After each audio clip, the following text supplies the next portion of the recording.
timestamps. They are crucial as they are matched with the timeline of the crime. So the affidavit explains how those times are cross-referenced with the incident. There is also cell tower IDs. The document may list specific tower IDs that picked up the phone signal, which are then mapped to geographic locations. So this interpretation of data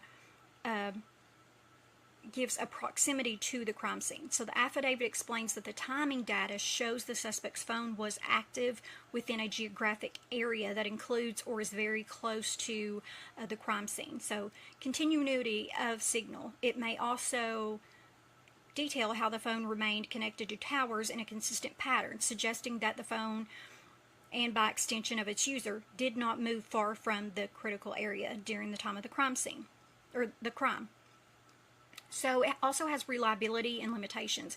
Importantly, the affidavit addresses the strengths of the data while acknowledging its limitations.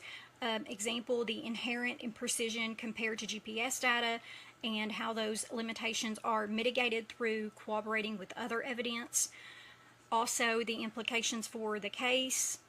It's linking the suspect to the crime scene.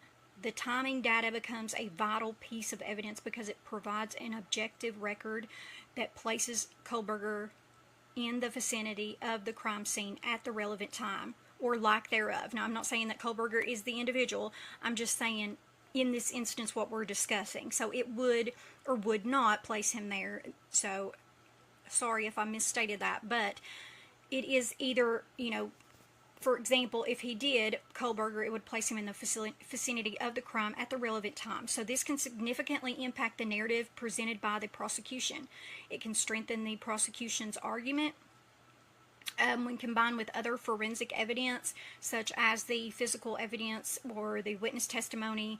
The AT&T timing data helps create a more complete picture of the elements and the events, potentially reinforcing the chain of evidence needed to establish probable cause, basically, and eventually guilt. So now the defense considerations. The affidavit also outlines aspects of the data that the defense might challenge, such as the accuracy of the timing, potential errors in the data collection process, or alternate explanations for the phone's location. This can also give them more clarity as to if there were errors whenever the data was collected.